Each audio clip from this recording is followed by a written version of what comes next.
En nuestros días se habla, en la aldea plural en la que vivimos, que no importa la religión que tengas, no importa el Dios a quien tú sirvas, no importa inclusive en qué tú crees, si al final Dios es uno, cualquier camino te va a llevar a Dios. Ese es un pensamiento muy común de nuestros días, eh, porque nadie quiere ofender a nadie, porque todos queremos lo mejor para los otros.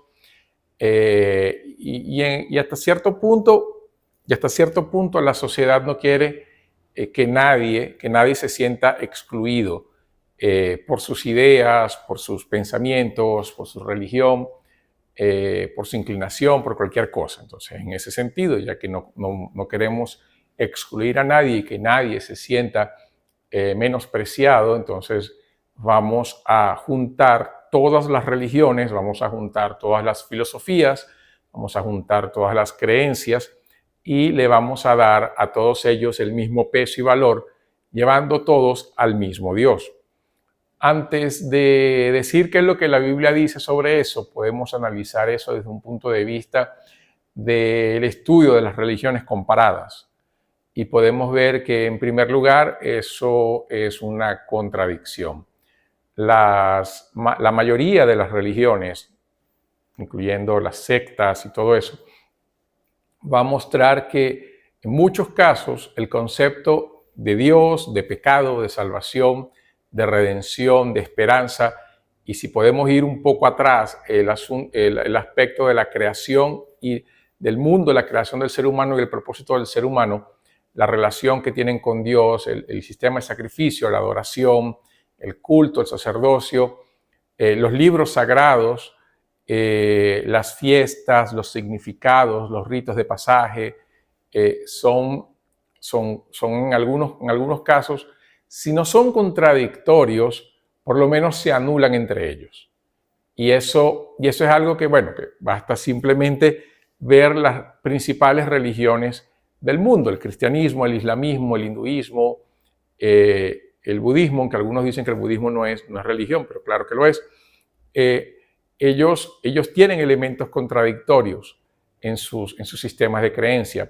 Bueno, un caso sencillo y fácil. Tanto el hinduismo como el budismo creen en la reencarnación. El cristianismo y el islam no creen en la reencarnación. Para el cristianismo, Jesús es Dios encarnado. Para el islam, Jesús es un profeta que viene antes de Mahoma. O sea, para el musulmán, Mahoma está por encima de Jesús. Para el cristiano no hay más nadie por encima de Jesús porque es el Dios hecho hombre. Y así podemos seguir con otros aspectos y veremos que son contradictorios o que hay discrepancias o se anulan entre ellos. Entonces no hay cómo pensar que todos los caminos llevan a Dios. Porque supongamos que sea verdad, a pesar de todo eso, todos los caminos llevan a Dios. Entonces ahí entramos en el aspecto de Dios mismo, del ser de Dios, y podemos decir, un Dios que ha establecido caminos diferentes, leyes diferentes, maneras de adorarlo diferentes, que en momentos pueden ser contradictorios o pueden interponerse, o sea, luchar entre ellos, entre esas ideas, y que todas ellas manifiestan que son el único camino. ¿Cómo ese Dios puede ser confiable? ¿Cómo yo puedo confiar en un Dios que, en vez de revelarse como Él es a toda la humanidad, decidió simplemente hacer un corolario de las cosas, mostrarse diferente y después decirle al hombre, no hay problema? ¿Cómo uno cree en un Dios así? ¿Cómo uno puede confiar en un Dios así?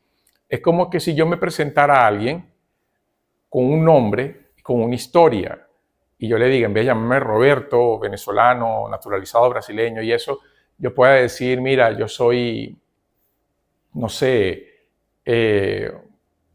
petrolino, nací no sé, en Sri Lanka y vivo en Mónaco. Invento mi historia, se la digo a él, le digo, eso es verdad. Voy a otra persona y le digo, no, mi nombre es Washington, nací en Lisboa y soy de Noruega, y esa historia es verdadera. Y así yo voy y creo 10 personajes de aquella persona que yo soy. Cuando las personas a las que yo hablé se reúnan conmigo, ¿quién va a tener la razón? Porque un grupo de personas fueron engañadas por mí. Entonces, ¿quién va a confiar en mí? Inclusive aquel que yo le dije la verdad, ¿cómo él va a confiar en mí? Nadie va a confiar en mí. Por una razón muy sencilla, he sido un gran mentiroso. Y eso es lo mismo que pasa cuando nosotros creemos que todas las religiones llevan al mismo Dios y que todos los caminos nos llevan al mismo Dios. Al final estamos diciendo que Dios es mentiroso, porque no tiene la capacidad de decirle al hombre, mira, este soy yo y este es mi camino. El cristianismo resuelve eso de una manera muy sencilla. El cristianismo resuelve eso primero con Génesis capítulo 1, cuando la Biblia dice, en el principio creó Dios los cielos y la tierra. Desde un comienzo la Biblia ya establece primero que Dios existe. No tiene que probarlo, simplemente existe. Y que crea el mundo y el hombre con un propósito definido de amor, de gracia y comunión. No es porque Dios necesitaba eso. Dios es trino, Dios es Trinidad, tres personas, una naturaleza. En Dios hay comunión plena, en Dios hay perfección plena, en Dios no hay nada que le falte. Entonces Dios crea el mundo y crea al hombre como una extensión de su amor para tener relación con otra persona, con una creación perfecta, simplemente porque Él quiere manifestar quién Él es a esa creación. Y por eso Dios crea a los ángeles, por eso Dios crea el universo, por eso que Dios crea la tierra, por eso que Dios crea al hombre, con el propósito de alegrarse en sí mismo por causa de la belleza de lo que crea, y al mismo tiempo crea al hombre, le coloca su imagen, su semejanza, para tener comunión con Él, para que el hombre pueda gobernar la creación y ser el reflejo de Dios, el mayordomo del Señor en este mundo, como una extensión de Dios en la creación, para que todo lo que el hombre hiciera fuera una manifestación plena de quién es el bondadoso, eterno y maravilloso Señor. Eso es lo que la Biblia va a mostrar. La Biblia va a mostrar eso en sus primeros capítulos. Es verdad que la Biblia va a mostrar el pecado, la Biblia es honesta, va a mostrar realmente la condición del ser humano, el pecado, pero junto con el pecado y la muerte viene Dios a querer salvar al ser humano. ¿Cómo nosotros vemos eso? Cuando en Génesis capítulo 3, a pesar de que el hombre pecó y se colocó hojas de higueras para intentar ocultar su pecado, Dios decide salvar al ser humano y lo rescata a través de un sacrificio sustituto. Cuando Dios viste al hombre y la mujer con pieles de animales, se entiende por el texto bíblico, porque no había muerte, de que hubo un sacrificio y fue Dios el que lo hizo. Y ahí el hombre entiende que para acercarse a Dios, sí, el salario del pecado es la muerte. Adán y Eva merecían morir físicamente, pero alguien tomó su lugar, la idea del sacrificio sustituto. Y de ahí, a lo largo de la historia bíblica, vemos cómo Dios establece un sacrificio sustituto a favor del hombre, pero siendo un sacrificio de animales, Dios no llega a cumplir la justicia divina, que es lo que quise decir, porque el pecado entró por un hombre, no por un animal. Entonces, por un hombre tiene que venir la salvación, pero para que alguien tome el lugar del ser humano, esa persona tiene que ser pura, tiene que ser santa. Y como Dios es el autor de la salvación, porque vemos que desde el comienzo es Dios el que establece los parámetros de salvación, entonces Dios va a tener que venir a resolver ese problema. Un problema que Él no creó, un problema que el hombre creó. Sin embargo, Dios, por causa de su bondad, de su amor, de su misericordia, Él decide salvar al ser humano. Pero en esa definición, Él tiene que permanecer justo y por eso alguien tiene que tomar ese lugar. Y ahí es donde nosotros vemos al Verbo de Dios, Jesucristo, nuestro Señor. Y es el momento en que yo quiero llevarlos justamente a Juan capítulo 14, cuando Jesús está dando sus últimas instrucciones a los discípulos, que Él dice, yo soy el camino, la verdad y la vida, y nadie viene al Padre sino por mí. Entonces vean, del corolario de figuras, de caminos, de religiones que son establecidos para llevar a Dios, Jesús dice, no hay esa idea, no hay eso en el corazón de Dios. Jesús dice, hay un solo camino al Padre, y ese camino soy yo. Si nosotros reafirmamos y decimos, no, Jesús es uno más, dentro de todo ese corolario, dentro de todo ese abanico de caminos, Jesús va a decir no. Yo soy el camino. La expresión yo soy allí es la expresión que en griego sería ego eimi, que quiere decir justamente, y ese ego, que es yo, es un yo, es un pronombre enfático, es un pronombre que va a mostrar una fuerza que quizás que nosotros no podemos definirlo en español, no tenemos cómo manifestar esa fuerza poderosa del yo soy el camino. Y Jesús lo que está mostrando es, por un lado, diciendo yo soy y no hay otro, el camino, la verdad, el camino y la verdad y la vida. Y por eso está ese y ahí. Yo soy, porque es una manera de decir yo soy el camino, yo soy la verdad y yo soy la vida. Pero todo en Él. Yo soy el camino y la verdad y la vida. Pero también ese yo soy en la cabeza de los discípulos que son israelitas, que son galileos, son israelitas, ellos van directamente a Éxodo cuando Dios le dice a Moisés, yo soy el que soy. Esa es la fuerza también de Jesús en ese momento. Entonces Jesús reivindica para sí su divinidad y le dice, yo soy el camino. El Dios hombre, el verbo encarnado es el camino. El Dios hombre, el verbo encarnado es la verdad. Entonces no hay mentira en Dios. Si hay un solo camino, entonces ese camino es verdadero. Los demás caminos son mentira. Es el único camino. Y Jesús va a decir, yo soy el Dios hombre, el verbo encarnado, soy la vida, porque los otros caminos llevan a la muerte, que es lo que dice Proverbios 14:12. Hay caminos que al hombre le parecen derechos, pero su fin es el camino de muerte. Entonces Jesús en ese momento está agarrando todos esos caminos y los corta. En realidad, todos esos caminos fueron invenciones humanas para buscar a Dios. Romanos va a decir esto, que cuando el hombre decidió no buscar a Dios, él comenzó a crear ídolos de acuerdo a su imaginación. Y son todas las religiones que nosotros vemos. Entonces, cuando nosotros pensamos justamente en el corolario de caminos, de ideas, de filosofías, en realidad el único camino que se sustenta, se levanta como el único camino que surge de las tinieblas, de las neblinas de las filosofías y de los pensamientos por causa del pecado es Cristo, es el único camino. Y cuando Cristo se levanta como el único camino, todos los demás son excluidos por la autoridad del Hijo de Dios, del Verbo encarnado, del Dios hombre. Y dice, nadie puede ir al Padre si no es por mí.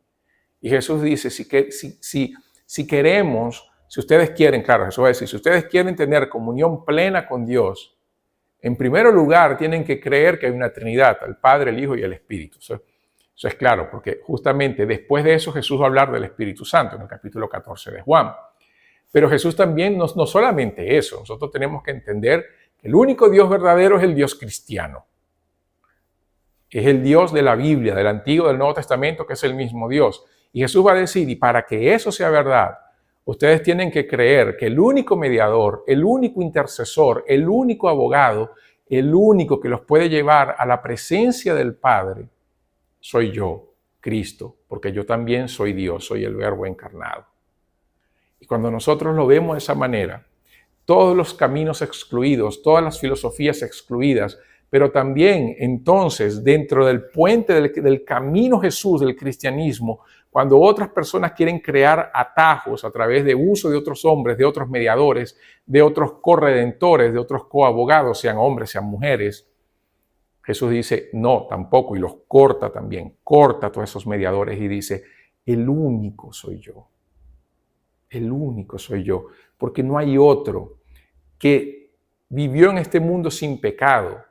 No hay otro que sea el Dios Hijo revestido de humanidad. No hay otro que vino a dar su vida en la cruz por nuestros pecados. Y no hay otro que resucitó de los muertos para mostrarse vivo por toda la eternidad. Y no hay otro que ascendió a los cielos y fue sentado a la diestra del Padre y recibió nombre sobre todo nombre, para que en el nombre de Jesús se doble todos los que están en el cielo, en la tierra, debajo de la tierra, toda rodilla se doble y toda lengua confiese que Jesucristo es el Señor. Entonces, esa idea plural de varios caminos para llevar al mismo Dios, de que todos los caminos llevan a Roma, Jesús dice, yo lo siento. Primero, que no es Roma, es el Padre. Segundo, no hay camino, soy yo. Jesús, es el único camino. Y por eso, no importa lo que pienses al respecto de buscar a Dios, no importa lo que pienses, no importa lo que digas, no importa lo que has creído hasta hoy. En realidad, lo que importa es creer en el Hijo de Dios, porque en Él está la vida eterna. Creemos en un Dios Padre, creador de todas las cosas, visibles e invisibles, y en su Hijo Jesús, el Verbo de Dios, eternamente Hijo de Dios, que vino, se hizo hombre, habitó entre nosotros, dio su vida por nosotros, tomó nuestro lugar, el sacrificio sustituto perfecto, para que Dios en su justicia castigase el pecado en Él, para que todo aquel que cree en el sacrificio de Cristo tenga la vida eterna. Y crea que también Él resucitó de los muertos, vive para siempre, ascendió a los cielos, está a la diestra del Padre, y de allí volverá con poder y gloria para juzgar a los vivos y muertos, y su reino no tendrá fin. También creemos en el Espíritu Santo, el Consolador, aquel que viene justamente para convencernos de pecado, justicia y juicio, llevarnos a Jesús, y Jesús nos lleva al Padre para que tengamos la vida eterna. Y el mejor testimonio que tenemos es que Él habita en el corazón de aquel que cree en Cristo. Para eso necesitamos arrepentirnos de nuestros pecados, creer en el Evangelio para recibir el don del Espíritu. Cree en el Evangelio de Cristo, cree en la vida eterna, confiesa tus pecados al Señor y vive esa realidad preciosa. Ve a un lugar, congrégate en un lugar donde la Biblia sea predicada, para que puedas vivir esta vida eterna, maravillosa. Y así, confesando a Jesús como Señor, puedas participar de la comunión perfecta, ser bautizado bíblicamente, y así puedas participar de la comunión que Cristo ha prometido para todos aquellos que son de Él. Que Dios te bendiga y hasta una próxima oportunidad.